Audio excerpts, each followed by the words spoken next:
I want to tell you something that still surprises me even now. Years ago, I ended up writing two billionaire clean romance novels in 12 weeks, 60,000 words.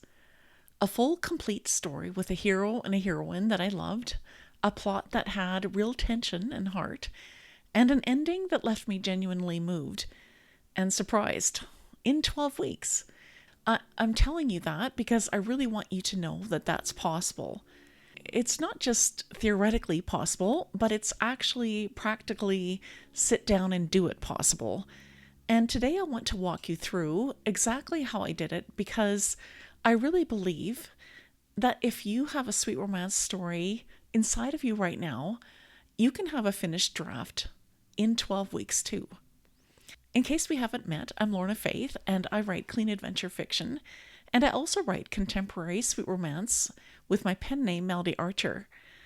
And I love to help beginning writers by talking about what I've learned writing fiction in hopes that something that I've learned will, in some small way, help you to write and self publish sweet romance books too. As always, what I share is simply how writing my novels has worked for me. But you might have a different way of writing fiction that works better for you, and if you do, that's wonderful. I encourage you to keep doing what's working. So, in today's video, I want to talk to you about what it really takes to write your novel in 12 weeks. Step one, it starts with a decision, not a feeling. The very first thing I want to say is writing a novel in 12 weeks doesn't necessarily start with inspiration. Your story idea might be inspired, but the actual writing part, it definitely starts with a decision. There is a version of writing where you wait for the muse to arrive, where you sit down when you feel like it and write the words that are flowing and step away when they're not. And I understand that approach because I've tried it myself, and there's something kind of romantic about it. But it won't get your book finished in 12 weeks. And for most of us, it might not get the book finished at all. What got my novels written was making a decision, not a vague, wishful, I would really like to finish a book someday kind of decision, but a very specific and committed, eyes wide open decision that said, I'm going to write this book, and I'm going to write it in 12 weeks, and I'm going to treat that commitment the same way I would treat any other important commitment in my life. That decision changes everything, and it changes how you look at your calendar. It changes what you say yes to, and it changes what you say no to. And speaking of saying no, let's talk about that for a minute because I really think it's one of the most underrated parts of writing a novel. Step number two, saying no is part of the writing process. When I was writing those books, I had to get really honest with myself about my time. I looked at the weeks I had and I asked, what is filling my days right now? What commitments do I have that are optional? What am I saying yes to out of habit or out of guilt or out of not wanting to disappoint someone? When really I could say no. And I did find things. I had extra church commitments that I had at the time that I ended up saying no to so I could write the book. I had extra things going that I was just in home life that I ended up talking with my husband about and the children, and they really helped me. And so we managed it together that I could have extra time to write, which was really wonderful. And so I found things, and we all can find things where we can say no to things when we really take a look. The extra committee I'd volunteered for, the social engagements that drained more than they filled, and the time that I was spending scrolling on social media or watching TV that I didn't really even enjoy. It was just a habit. So I said no to those things. In fact, for me, I was far too busy and I ended up being burned out a little and having health struggles later after I had finished those two books because of having too many commitments. So I have learned along the way to say no to some of the extras. But I want to say this to you to encourage you. Writing your book means temporarily saying no to some things so that you can say yes to writing your story. And I really believe that that's not selfish and that's not irresponsible.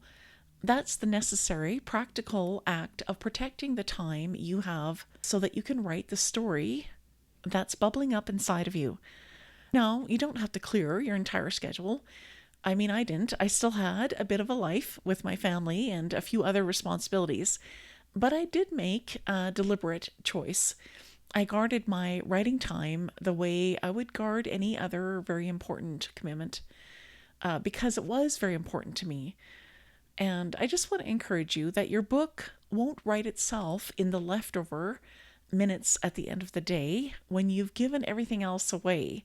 At least it didn't work for me, because that's what ended up getting me burned out. But you have to carve out a space for it. And part of carving out that space is being willing to say, lovingly and firmly, not right now, I'm writing. Step number 3, know your characters before you begin. Here's where I want to get into the heart of what made the biggest difference for me. And it might surprise you. It wasn't an outline, and it wasn't a writing schedule. It wasn't even a word count goal. It was this: I knew my characters deeply before I wrote a single word of the story. Specifically, I mean that I knew their wounds and their fears and their backstory. Let me explain what I mean by that, and I'll use my own book as an example. This is book 2 of the Billionaire series. The title of it is The Billionaire's Marriage Contract, and this was written under my pen name Melody Archer. It's a Beauty and the Beast retelling, and the wounds at the heart of it are what made the entire story possible. So the hero is Jack Stevenson. Jack carries a deep scar, not just on his face, but on his heart. And he got that scar saving a teenage girl from being trafficked into a gang. It was a heroic act, but when his wife at the time saw the scar, she told him she couldn't live with looking at it, and so she left him. She was pregnant at the time, and not long after that, Jack learned that his wife and their unborn son had died in a car crash. So Jack's wounds are about trust and a deep, quiet terror that any woman he lets close will see him as a beast and walk away. The heroine is Bella Campbell. Bella lost her mom as a baby and has spent her whole life trying to stand on her own 2 feet, to be independent, to be in control of her own story. Bella's deepest fear is to be dependent on someone else, being helpless and having no say in her life. So when her father has a sudden heart attack and can no longer lead the creative design department in Jack's company, Jack offers Bella a deal. Take her father's job, agree to a marriage of convenience, and he'll pay for all of her father's medical bills, plus $1 million. It's an arrangement that presses directly on everything that Bella fears. But she has to say yes to survive. But saying yes comes at a high cost because it means surrendering exactly that independence that she spent her whole life protecting. So these wounds really build into the climax. And this is really part of what really gets my story going for me. And you might work different, but this is really what helps me to get into the flow of the story, is by understanding their deepest wounds. And so here's how the wounds built the climax in this story. The climax in this story flows straight from those wounds. A town council member, a man who also wants Bella back, kidnaps Bella to force Jack to abandon his plans to build an adventure park near the town. The kidnapper holds Bella captive deep inside one of Jack Old's silver mines. In that moment, both characters have to face everything that they've been running from. Jack, who has by this time grown to love Bella, must face his fear of losing someone he loves and being powerless to protect her. And Bella, who is trapped in the dark with no control and no way out, must face her deepest fear head on. So the climax, it really did work because it was built entirely from the wounds I had taken the time to understand before I wrote a single chapter. And this is what I mean when I say really work hard to brainstorm and to know your character's wounds and fears before you begin. In every great romance, the hero and the heroine carries something from their past, something that shaped them and hurt them and left a mark. And once you know those wounds clearly, once you truly understand what each of them is afraid of, you automatically know what the story needs to do, and the plot almost writes itself from there. So before you start your 12-week plan of writing, do this work. Spend some real, unhurried time with your hero and your heroine. Ask them questions. Write down their fears. Write down their answers. Find their wounds. Find their fears. And let those wounds show you their story. Step number 4, the 12-week framework. All right, so let's talk about the practical shape of the 12 weeks. 60,000 words in 12 weeks works out to about 5,000 words a week. And that sounds like a lot until you break it down a little further. 5,000 words a week is about 1,000 words a day. And that's roughly 3 to 4 pages of double-spaced manuscript. And most writers, once they are kind of getting into the flow of the story, can write 1,000 words a day, and sometimes even in an hour or two. Now, some days you'll write more, and some days you'll write less, but at least that's how it worked for me. But that's just the nature of writing. But having that weekly target of 5,000 words gives you something to orient yourself by. And for myself, it wasn't really the word count. It was that I knew I needed to get, I think for me it was 3 chapters a week. And that if I could get the chapters done, something about seeing it as chapters instead of word count, that really helped me. I don't know why that is, but if that helps you, you can think of it in chapters and scenes. You don't have to think of it in word count. That's something that really helped me. And so at the end of each week, you can look at your page count, how many chapters you've written, or if you want to use word count, however you want to go about it. But you can ask yourself then, at the end of each week, am I on track? Do I need to brainstorm a little more? Because sometimes that's really what's holding you back, is there's a piece missing that maybe you're not understanding about your story. And this is normal. You don't need to worry about it. Just dig deeper into the fears and the wounds of your characters, and it'll come to you. I really believe that it'll come to you.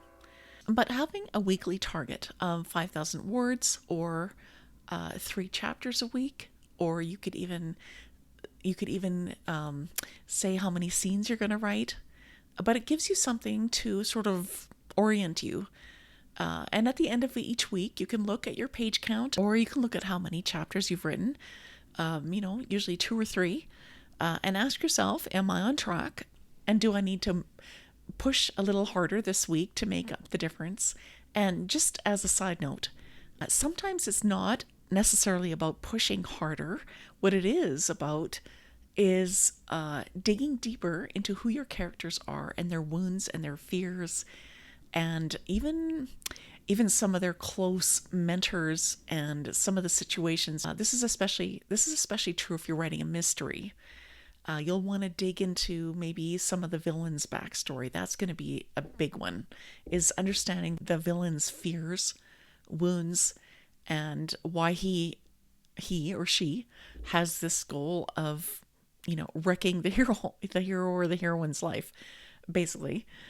And so, but this, sometimes it's just the missing pieces that you're needing, that suddenly the story will come to you and you'll just run to the computer and start writing. Seriously.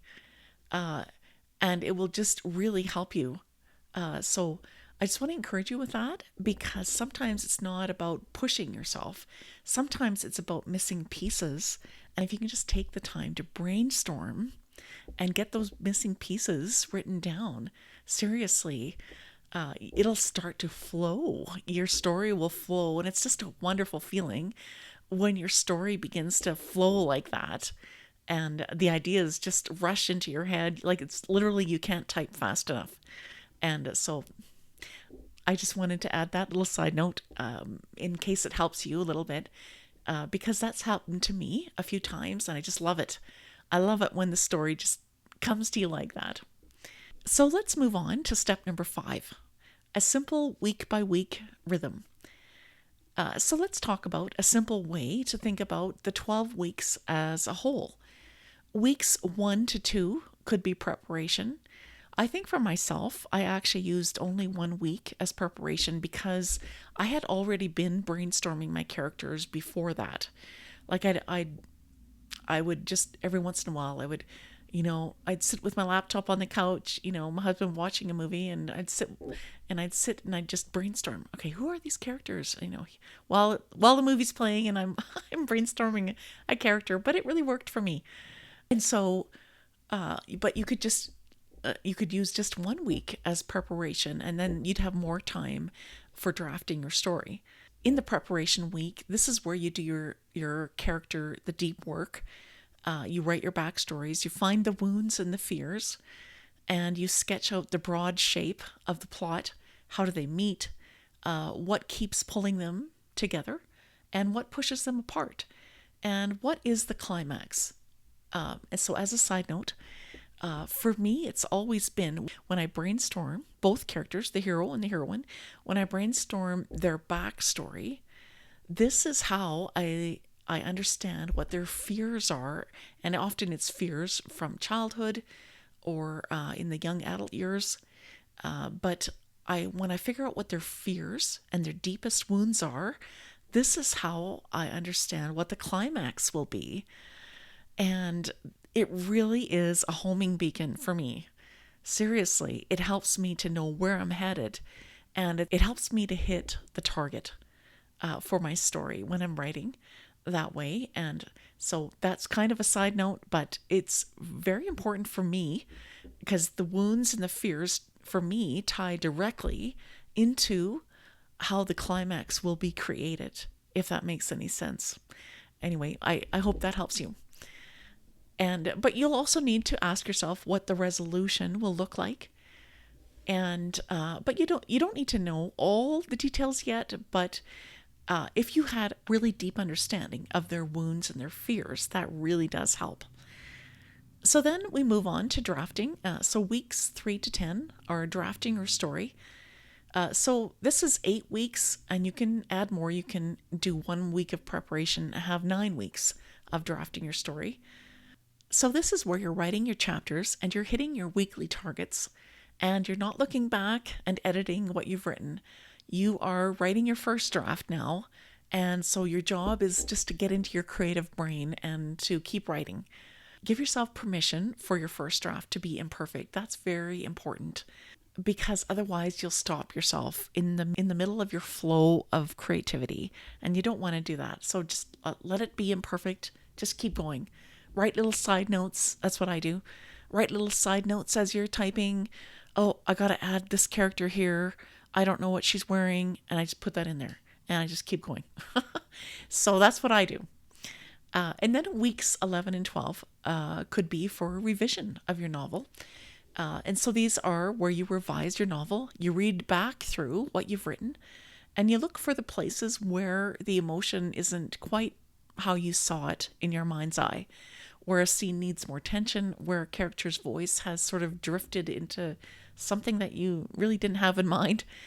And so you shape your story clay that you spent 8 weeks putting on the table.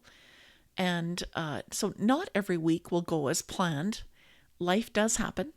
And there will be a week where you write only 2 chapters instead of 3. And there might be a day where you sit down and nothing comes to you and you close the laptop and walk away. This is completely normal. And that happens to every writer, including me. And the key is this: you just keep coming back. Don't be too hard on yourself for a slow week. Don't decide that it means that you can't do this. Just come back to the story the next day and keep writing it. Step number 6. What keeps you going through the middle of your story? I want to talk about the middle of your book because I think there's not enough writers who talk about this. Weeks 5 through 8, roughly, you're going to be writing the middle of your story. And the initial excitement of writing your story now has started to wear off. And the finish line of your novel isn't close enough yet to feel very motivating. And you know your story well enough now to see its flaws, but you don't know your story well enough yet to see how it's all going to come together at the end. And this is the part that can stop a lot of writers. They think the fact that writing the story feels hard means that something is wrong. But really, it doesn't. It just means that you're in the middle of your story. And here's what has helped me. I keep coming back to my character's wounds. When I didn't know what should happen in the next scene, I'd ask myself, what is this scene doing to press on my hero or my heroine's wound? And how is this moment forcing my heroine to face her fear? So when I kind of thought of each scene around those questions, around the emotional journey of the characters, then that's when the story kept moving. And I also kept my weekly chapter goal visible. I wrote it down at the start of each week, and I checked off each chapter as I finished it. And there's something quietly satisfying about that check mark. It's small, but it keeps you anchored. And it also reminds you of the commitment you made to writing this story in 12 weeks. It reminds you that you're making progress, even when your draft feels like kind of a messy mess. And so this is what helped me as I was writing my story in 12 weeks. The other thing that really helps is when you can keep your reader in mind. You know, that reader who will pick up your book and read it after a hard day and needs to be reminded that love is worth believing in. Writing for that reader will keep you at your desk, writing on days when writing simply for yourself won't be quite good enough. Step number 7, you can do this. And I just want to come back to where we started. I wrote 2 Billionaire clean romance novels in 12 weeks for each one. And I wish I could have kept going with later books, writing them in 12 weeks each. I had to balance in between writing with some health struggles. But I want to encourage you by telling you that because you can write your sweet romance story in 12 weeks too. When I started, I was right where you might be right now if you're just starting out.